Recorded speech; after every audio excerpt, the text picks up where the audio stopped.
12 consecutive months of foreclosures are increasing. FHA delinquencies above 11%. The president signed an executive order to stop institutional investors from buying foreclosed homes because someone in Washington remembers exactly what happened the last time. Let's watch together. Wall Street made billions off the last housing crisis, not by surviving it, by buying it. At the bottom, when prices were lowest and distressed inventory was largest, they showed up with cash and swept entire neighborhoods. Blackstone spent $150 million a week buying foreclosed homes at the trough. 48,000 homes across Phoenix, Atlanta, Tampa, Las Vegas, the hardest hit markets. One transaction after another at 60 cents on the dollar of estimated value. The federal government didn't just allow it. They organized the auctions, batch sales that let Blackstone buy dozens of similar homes in the same suburb in a single transaction. They provided a $1 billion loan guarantee to encourage the buying. The same government that watched the crisis happen helped Wall Street profit from the bottom of it. The families who lost their homes in 2009 and 2010 became the tenants in 2012 and 2013. Same houses, different owner. One woman's rent started at $1,850 a month. 4 years later, she got a notice, $3,080. She moved in with relatives, her daughter too. Blackstone took it public as Invitation Homes in 2017, cashed out in 2019 for $1.7 billion. The crisis was the raw material. The displaced families were the revenue stream. The return was extraordinary. Now the conditions that made it possible are forming again. FHA delinquencies are above 11%. FHA is the entry-level mortgage. First-time buyers, smaller down payments, lower income households. When FHA cracks first, it means the most financially exposed homeowners are the ones breaking. That's exactly how subprime looked in 2006. Different name, same structural position in the market. 12 consecutive months of year-over-year foreclosure increases through February 2026. Completed repossessions up 35% from a year ago. 367,000 foreclosure filings in 2025 alone. 1.2 to 1.6 million homeowners are seriously underwater right now. Their loan balance at least 25% above current market value. Rising quarter over quarter. Underwater owners can't sell, can't refinance. They're waiting for something to change. There's a neighborhood in Cape Coral, Florida called Gators Circle. Drive through it today and you'll find unfinished houses. One every block or two. Soggy work permits rotting in display cases. Coffee cups abandoned on walls like workers stepped away and never came back. Private credit funds lent money to doctors, physical therapists, anyone who wanted a piece of the housing boom. The market turned, the loans went bad, 547 properties in some stage of foreclosure or pre-foreclosure.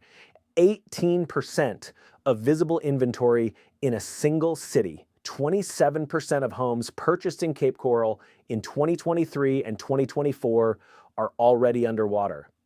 Austin, 18% of 2022 vintage loans are underwater. Louisiana statewide at 11.9%. These aren't national averages. They're the places where the most buying happened at the worst prices. Florida has the highest foreclosure rate in the country. Illinois second, Pennsylvania third, New Jersey fourth. States where insurance costs have spiked, property taxes are high, and the gap between what homeowners owe and what their homes are worth has compressed the hardest. Rich Sharga, CEO of CJ Patrick Company, put a number on it. FHA delinquencies account for 52% of all seriously delinquent loans right now. We're likely to see more FHA loans in foreclosure in 2026. Moody's Analytics puts recession probability at 49%. If that converts, the foreclosure trajectory doesn't hold flat. 12 consecutive months of increases becomes something else entirely. There's a house on Sandy Lee Way in Sacramento, bought in 2005 for $302,000. Foreclosed in 2012, Invitation Homes acquired it for $150,000. In 2017, they bundled it into a security offered by Wells Fargo. The previous owner's loss became a financial product that paid investors a return. That's the mechanism. Not a scandal, a structure. Crisis creates discount. Discount creates acquisition. Acquisition at scale creates an asset class. The asset class generates returns. The structure doesn't require bad intent. It requires a foreclosure wave and a buyer with cash. At foreclosure auction, the winning bid averages around 60 cents on the dollar of estimated after repair value. The cash buyer captures 40 cents of discount before a single renovation dollar is spent. A family trying to buy at auction needs financing. Financing needs time. Auctions don't wait. The institution with pre-approved capital and a team on the ground wins before the individual buyer understands the terms. Hey, sorry to cut in. When foreclosures start rising and big money starts circling, you do not want to be figuring out all your different mortgage options when it's actually too late. The Mortgage Master Bundle that I put together helps you think through rate pressure, payment strategy, and what to do when the market gets harder to navigate. There's nothing like this course. There's a group of courses below. I'm going to throw a link down below, and you're going to end up saving thousands of dollars on your next mortgage or your refinance because you have so much more information now at your fingertips. Now let's get back to the video. Bank-owned REO homes sell at roughly 33% below comparable market prices. That sounds like opportunity. A 33% discount on a $400 home brings it to $267,000. At 6.5% interest, that's still a higher monthly payment than the previous owner had at 3% on the full price. The discount doesn't solve affordability when rates are high. It helps cash buyers because they don't carry rate risk. 53% of foreclosure auction properties in the first 5 months of 2024 were purchased by local developers and investors, up from 38% pre-pandemic.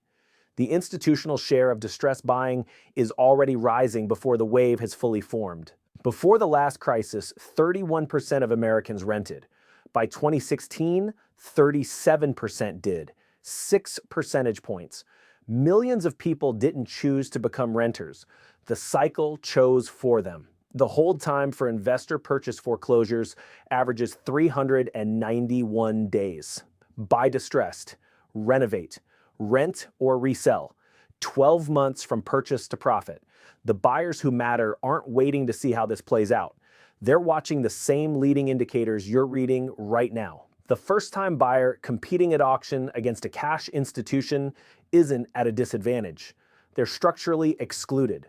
The game has different rules depending on how you're funded. The renter who ends up in an Invitation Homes property didn't choose Invitation Homes.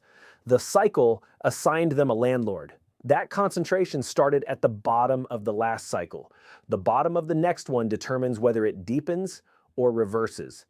In January 2026, President Trump signed an executive order directing federal agencies to restrict institutional investors from buying single-family homes. Invitation Homes and American Homes for Rent stock dropped on the announcement. In March 2026, the Senate passed the 21st Century Road to Housing Act, 89-10. The bill restricts large institutional investors from buying single-family homes held primarily for rent. The co-sponsors are Tim Scott of South Carolina and Elizabeth Warren of Massachusetts. There may be no two senators with less common ground on any other issue in Washington.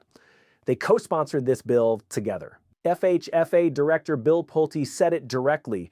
Corporations are buying homes at 20 to 30% less than average Americans. An 89-10 vote isn't a close call. It means the people who've been briefed on where the institutional capital is sitting, who've seen what it's waiting for, decided the problem was undeniable enough to act on before the bottom arrives. Whether the legislation stops the cycle is an open question. The vote itself answers a different one. When 89 senators agree that the mechanism needs to be interrupted, you're no longer dealing with opinion. You're dealing with what the data showed them. Blackstone's president said it plainly when Invitation Homes launched. The hardest part wasn't buying the homes, it was building the business. The business is built. The infrastructure for distressed home acquisition at scale exists. It's operational, and it doesn't need to be rebuilt. It needs a wave of inventory, 12 consecutive months of increases. FHA at 11%, 547 distressed properties in one Florida city. The inventory is beginning to form. There are two positions in a foreclosure cycle: the position where your distress creates the opportunity, and the position where you understand the opportunity before it fully forms. The homeowner who's underwater in Cape Coral or Austin right now isn't waiting for things to get worse to be in trouble. They're already immobile. They can't sell at a loss they can't absorb. They can't refinance at a rate that makes the payment work. They're in the cycle whether they've named it or not. The aspiring buyer watching from the sidelines may think rising foreclosures mean opportunity. At the bottom of the cycle, the auction favors the institution. The financed buyer gets the overhang. Properties that didn't sell at auction, sitting on bank books, listed at prices that still don't pencil at current rates. The renter in a market where institutional ownership is growing is already living the downstream effect of what the last cycle built. Their rent today was shaped by who bought at the bottom in 2012. Know your actual position, not the position you assumed when the market was different, is the only thing that changes what options are available before the cycle forces a decision for you. The homeowners who came through the lapse cycle without being displaced weren't necessarily wealthier.